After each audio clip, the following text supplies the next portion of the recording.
আসসালামু আলাইকুম এভরিওয়ান, আপনারা সবাই কেমন আছেন? আশা করছি অনেক ভালো আছেন। সিসিট লাইফস্টাইলের একটি ব্লগে আপনাদেরকে স্বাগত। অনেক দিন পর আজকে আমি ভিডিও আপলোড করছি। অনেক দিন ধরেই আমি কলকাতায় ছিলাম না। আমি আমার হোম টাউন মালদাতে চলে গিয়েছিলাম, যার কারণে ভিডিও শ্যুট করা বা ভিডিও আপলোড করতেও পারিনি। আর আজকে বাড়িতে এসেই মেয়ে বায়না ধরেছে সে ঘুরতে যাবে, তাই আমরা চলে গেলাম অ্যাকশন এরিয়া 2তে ঘুরতে, নিউ টাউনে। এখানে একদম ফ্রি অফ কস্টে আসা যায়, কোনো রকম কোনো চার্জ নাই। আর এদিকে সোনালি রৌদ্রে ঝলমলে চকচক আলোতেও দেখতে পরিবেশটা বেশ সুন্দর লাগছে। আর এই যে বাচ্চাগুলোকে দেখুন কি সুন্দর দোলনাতে করে দুলছে, তাদের মা বাবারা একটু একটু করে দোলাচ্ছে, তারা তাদেরকে দোলাতে দিবে না, নিজেরা নিজেরা দুলবে। আর আমার মেয়ে শুধু স্লিপারি করে বারবার উঠছে আর নামছে, সাথে কয়েকজন বন্ধু জুটিয়ে নিয়েছে, তাদেরকেও সে একই কাজ করাচ্ছে।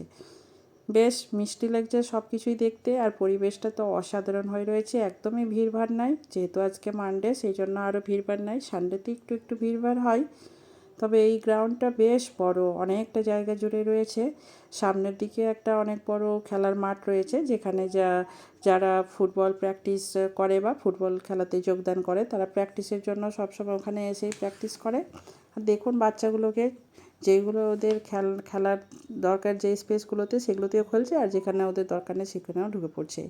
তবে এই শীতের কারণে না কিসের জন্য বুঝতে পারছি না, গাছগুলো কীরকম মূর্ছে গেছে, আগের মতো সেই রকম আর চকচকে হয়ে নেয়, পাতাগুলো কীরকম একটু ঝিমিয়ে গেছে।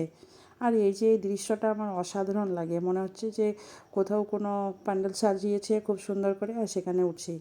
আর এই জায়গাগুলোতে দেখুন, এই গাছগুলো কিছুদিন আগে এসেছিলাম, খুব সুন্দর ফুল ফুটেছিল এবং বহুগুলো পাতাবাহারের গাছ ছিল। তবে এই রকম আবহাওয়ার কারণে গাছগুলো সব মুছে গেছে। এই যে আমি বললাম ফুটবল মাঠের কথা, সব ছেলেপিলে এসে এখানে প্র্যাকটিস করে। একটু সামনে খেয়াল করুন, সবাই কিন্তু এখানে ফুটবলই প্র্যাকটিস করতে আসে। বেশি লোকজন নাই, ফাঁকা ফাঁকা জায়গা সব, বেশ ভালোই লাগছে ঘুরতে। আর ঘিঞ্জি পরিবেশ থেকে একটু যদি পরিবেশটা ফাঁকা ফাঁকা হয়, তাহলে কিন্তু এমনিতেই ঘুরতে বেশি ভালো লাগে। এই যে এইদিকে দেখুন। যাই হোক, আমি আজকে বেশি বড় করে ভিডিও করতে পারলাম না, অনেকটাই ক্লান্ত লাগছে। এরপরে অবশ্যই আমি একটা লং ভিডিও আপলোড করব। সবাই ভালো থাকবেন, সুস্থ থাকবেন, সাবধানে থাকবেন। আজকে এই পর্যন্তই। আমার ভিডিওটিকে ভালো লাগলে চ্যানেলটিকে সাবস্ক্রাইব করে একটা লাইক, একটা কমেন্ট, একটা শেয়ার করে দেবেন। ঝলমলে চকচকে আলোতে গাছটাও কি সুন্দর দেখাচ্ছে।